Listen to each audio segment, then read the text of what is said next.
Hi designers, welcome to all. இன்றைக்கி இந்த கிளாஸில் என்ன பார்க்க போகிறோம் அப்படின்னா எம்போஸ்டு பீட் லோடிங், அதாவது த்ரெட்டை கீழே கொடுத்துட்டு பைப்பிங் த்ரெட்டை கீழே கொடுத்துட்டு எப்பவும் போல் நம்ம ஷூயிங் த்ரெட்டில் ஸ்டிச் பண்ணிவிட்டு மேலே சுகர் பீட் வச்சு எப்படி லோட் பண்ணுறது அப்படிங்கிறத நிறைய டிப்ஸ் அண்ட் ட்ரிக்ஸோடு நான் சொல்லியிருக்கேன். ஸோ இந்த வீடியோவை ஸ்கிப் பண்ணாமல் பாருங்கள், உங்களுக்கு ரொம்பவே யூஸ்ஃபுல்லாக இருக்கும்.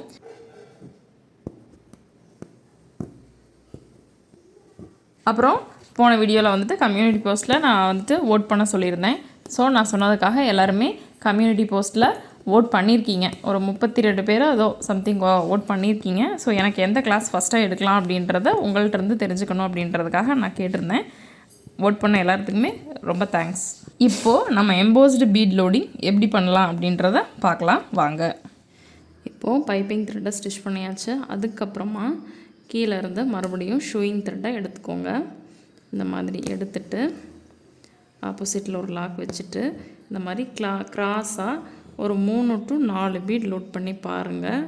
அந்த பைப்பிங் த்ரெட் கவர் ஆக வரைக்கும். இப்போ 3 பீட் வச்சுருக்கேன். பைப்பிங் த்ரெட் கவர் ஆயிடுச்சு. ஒரு செயின் ப்ளஸ் எடுத்துக்காமல் இருக்க ஒரு லாக். மேலே போகும்போது நான் பாருங்கள் பீடை லோட் பண்ணல, எம்டியாக விடுறேன். ரிட்டன் கீழே வரும்போது ஒரு 4 பீட் வச்சு பாருங்கள். இல்லை எனக்கு வந்துட்டு ஃபில் ஆகலை, இன்னொரு பீட் போடணும், போட்டுடலாம். போட்டுட்டு ஸ்லாண்டிங்காக வைங்க. ஒரு செயின், ஒரு லாக். மறுபடியும் மேலே போகும்போது நான் வெறும் த்ரெட்டை மட்டும்தான் கொண்டு போகிறேன், நான் லோட் பண்ணலை. மறுபடியும் பீட் லோட் பண்ணியாச்சு. இனி வந்துட்டு 5 to 6 பீட் கொடுங்க. ஃபஸ்ட்டு 3 பீட் கொடுத்தோம், அடுத்து 5 பீடு. இப்போது 6 பீட் கொடுத்தீங்க அப்படின்னா அந்த த்ரெட்டை வந்துட்டு பைப்பிங் த்ரெட் ஃபுல்லாக கவர் ஆகுது. ஸோ இதையவே மெயின்டைன் பண்ணணும். கீழே வரைக்கும் நம்ம அதையவே மெயின்டைன் பண்ணிடலாம். இது என்ன கான்செப்ட் அப்படின்னா மேலே ஃபுல்லாக பீடு இருக்கணும். உங்களுக்கு கீழே வந்துட்டு கொடுத்துருக்குற அந்த பைப்பிங் த்ரெட்டு தெரியக்கூடாது, எம்போசிங்காக இருக்கணும். சரிங்களா? இப்போது போன டைம் 6 பீட் கொடுத்தோமா, மறுபடியும் 6 பீட் இல்லைனா 7 பீட் தான் வரும் ஃபுல்லாக கவர் ஆகிறதுக்கு இந்த சைஸ் த்ரெட்டு. சரிங்களா? அதுக்கண்டு நீங்கள் பீடை கொடுத்துக்கோங்க. பீட் சம்டைம்ஸ் சிறுசாக இருந்ததுன்னா ஒரு 7 பீட் கூட வரலாம் போடுறதுக்கு. ஃபுல்லாக கவர் ஆகணும். ஸ்ட்ரெயிட்டாக வந்துடக்கூடாது, கிராஸாக தான் வரணும். மேலே போகும்போது லோட் பண்ண தேவையில்லை, ரிட்டன் கீழே வரும்போது மட்டும் லோட் பண்ணணும். அதில் கவனமாக இருக்கணும். மறுபடியும் லோட் பண்ணி போடணும். சரிங்களா? மறுபடியும் லோட் பண்ணியாச்சு. பத்தாவதுக்கு மறுபடியும் பீட் போட்டுட்டு கிராஸாக வச்சு ஸ்டிச் பண்ணணும்.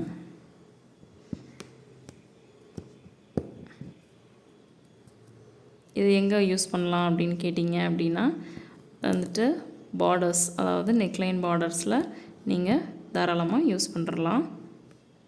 இந்த மாதிரி நூல் பிரிஞ்சுது அப்படின்னா மறுபடியும் வெளியே எடுத்து விட்டுட்டு போடுங்க. அப்படியே போட்டிங்க அப்படின்னா சீக்கிரம் நூல் கட் ஆகிடும். கட் ஆயிடுச்சு அப்படின்னா ஒர்க் முடிஞ்சதுக்கப்புறம் எல்லாமே பிரிஞ்சுக்கிட்டு வந்துடும். இப்போ நான் எடுத்துட்டேன் பார்த்தீங்களா, அந்த பிரிஞ்சது போயிடுச்சா. ஒன்ஸ் கீழே இழுத்துட்டு மேலே எடுத்தீங்க அப்படின்னாவே நூல் நீட் ஆகிடும். இப்போ மறுபடியும் பீடை லோட் பண்ணி கீழே வரணும். இதையே தான் நம்ம கீழே வர வரைக்கும் நம்ம செய்யணும். சரிங்களா? நம்மளோட சேனலில் இப்போ தான் ஃபர்ஸ்ட் டைம் பார்க்குறீங்க அப்படின்னிங்கன்னா மறக்காமல் நம்மளோட ப்ளேலிஸ்ட்டை ஒன்ஸ் விசிட் பண்ணி பாருங்கள். பிடிச்சிருக்கு அப்படின்னா மறக்காமல் சப்ஸ்கிரைப் பண்ணிக்கோங்க. எல்லோரும் ஓட் பண்ணியிருக்கீங்க. ஸோ இன்றைக்கி அதுக்கான கிளாஸஸும் நான் ரெக்கார்ட் பண்ண ஆரம்பிச்சிடுறேன். நெக்ஸ்ட் வீக்லேருந்து குழந்த ஸ்கூலுக்கு போயிடுவாங்க. சொன்னேன் கொஞ்சம் ஃபாஸ்ட்டாகவே நம்ம ரெக்கார்ட் பண்ணிடலாம். ஏன்னா ஃபேப்ரிக் பெயிண்டிங் தான் நம்ம இனி எடுக்க போகிறோம். ஏன்னா ஃபேப்ரிக் பெயிண்டிங்கில் தான் 52% சம்திங் ஏதோ இருந்துச்சு.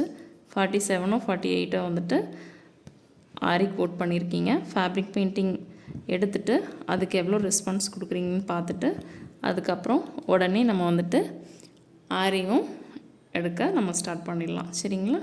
உங்களுக்கு என்ன கிளாஸ் வேணுமோ ரீசனபிள் அமௌண்ட்டில் நம்ம எடுக்கலாம். எனக்கு என்ன அப்படின்னா எல்லாருமே ஈஸியாக படிக்கணும் அப்படின்ட்டு ஆசைப்படுறவங்க எல்லாருமே ஈஸியாக பே பண்ணி படிக்கிற மாதிரியான ஒரு அமௌண்ட்டில் நம்ம சொல்லித்தரணும் அப்படின்றது மட்டும். ஸோ என்னால் எவ்வளோ முடியுமோ அவ்வளோ எஃபர்ட் போட்டு நான் சொல்லித்தரேன். மற்றது எல்லாமே உங்கள் கையில் தான் இருக்குது. Practice practice practice. சரிங்களா? இதனோட கான்செப்ட் வந்துட்டு நான் இன்னொரு டைம் சொல்லிடுறேன். மேலேருந்து கீழே பீட் வரும்போது லோட் பண்ணணும். ஒரு செயின் எடுக்காமல் இருக்க லாக் ஸ்டிச் வச்சுக்கணும். கீழே இருந்து மேலே போகும்போது நம்ம லோட் பண்ணக்கூடாது, பீட்ஸ் லோட் பண்ணக்கூடாது. மறுபடியும் ரிட்டன் கீழே வரும்போது நீங்கள் பீடை லோட் பண்ணி கொடுத்துக்கலாம். அந்த ஒயிட் கலர் பைப்பிங் த்ரெட் ஒட்டியிருக்கோம் இல்லைங்களா, அந்த பைப்பிங் த்ரெட் வந்துட்டு இந்த பீடுக்கு நடுவுலையோ அங்கங்கேயோ கண்டிப்பாக தெரியவே கூடாது. இதை வந்துட்டு நெக்லைன்ஸில் நீங்கள் யூஸ் பண்ணிக்கலாம். நெக்லைனில் பார்டராக நீங்கள் யூஸ் பண்ணிக்கலாம். இந்த பவுல்லேருந்து எப்படி நான் வந்துட்டு பீடு எடுக்கணும் அப்படின்னு நான் உங்களுக்கு சொல்லி கொடுத்துருக்கேன். இந்த டிப்பு வந்துட்டு மேல் நோக்கி வச்சுட்டு, தெரியுதுங்களா, மேல் நோக்கி வச்சுட்டு பவுலில் கொஞ்சம் இப்படி சாய்ச்சி பிடிச்சிட்டு இப்படி எடுத்தீங்க அப்படின்னா பீட் லோட் ஆகிடும். சரிங்களா?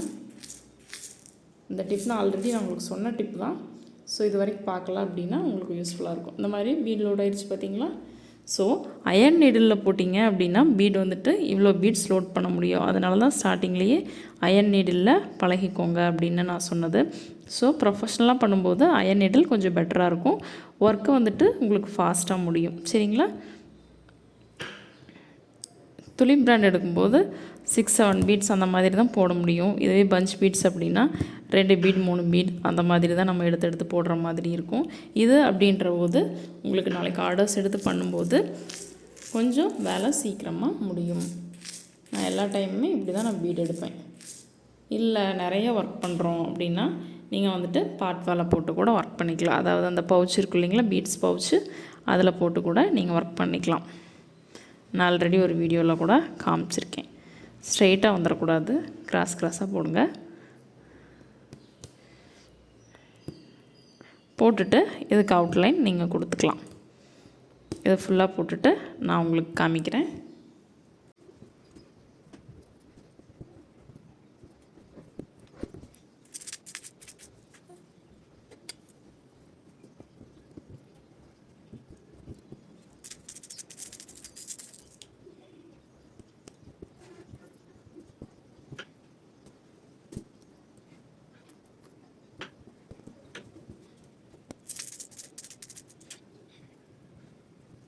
இப்போது எண்டிங்க்கு வந்துட்டோம். லாஸ்ட்டாக ஃபஸ்ட்டு எப்படி 3 பீட் 5 பீட் அந்த மாதிரி கொடுத்தோம் இல்லைங்களா, அந்த மாதிரி கொடுத்து ஒரு ஸ்ட்ரெயிட் லைனாகவே நம்ம கம்ப்ளீட் பண்ணிடணும்.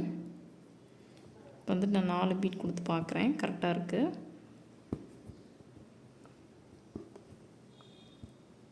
அடுத்தது ஒரு 3 பீட் கொடுத்து பார்ப்போம். ஓகே. இப்போ பார்த்தீங்களா கீழே ஒரு ஸ்ட்ரெயிட் லைன் மாதிரி வந்துடுச்சா? உங்களுக்கு பார்த்தீங்க அப்படின்னாவே தெரியும். ஒரு டைமுக்கு புரியல அப்படின்னா 2 டைம் 3 டைம் பாருங்கள், கண்டிப்பாக புரியும். அதுக்கப்புறம் ஏதாவது டவுட்னா மறக்காமல் கமெண்ட் பண்ணுங்கள். இப்போ பார்த்தீங்களா இந்த மாதிரி ஸ்லாண்டிங்காக வந்துருக்குது, உங்களுக்கே தெரியும். எந்த ஒரு இடத்துலையுமே வந்துட்டு நம்ம உள்ளே கொடுத்த பைப்பிங் த்ரெட்டே தெரியல. ஸோ இதே மாதிரி தான் நீங்களும் ஒர்க் பண்ணணும். எக்காரணத்தை கொண்டு பைப்பிங் த்ரெட் மேலே தெரிஞ்சிடக்கூடாது. இது எங்கே யூஸ் பண்ணிக்கலாம் அப்படின்னா நெக்லைன், இந்த யூ நெக்கெல்லாம் போடுவோம் இல்லைங்களா, நெக்லைனில் கொடுத்தீங்க அப்படின்னா உங்களுக்கு வந்துட்டு கிராண்டாக இருக்கும். சரிங்களா? நெக்ஸ்ட் கிளாஸில் பார்க்கலாம். தேங்க்யூ. நெக்ஸ்ட் கிளாஸ் வந்துட்டு கட் பீடு வச்சு எப்படி போடலாம் அப்படின்றத நான் உங்களுக்கு சொல்லித்தரேன். அதே சமயம் இதில் வந்துட்டு கலர் பீட்லேயும் ஒரு 1 இன்ச் வந்து இந்த மாதிரி கோல்டன் கலரோ இல்லை வேறு கலர் கொடுத்துட்டு மறுபடியும் ஒரு 1 இன்ச் வந்துட்டு நீங்கள் வேறு கலர் கூட கொடுக்கலாம்.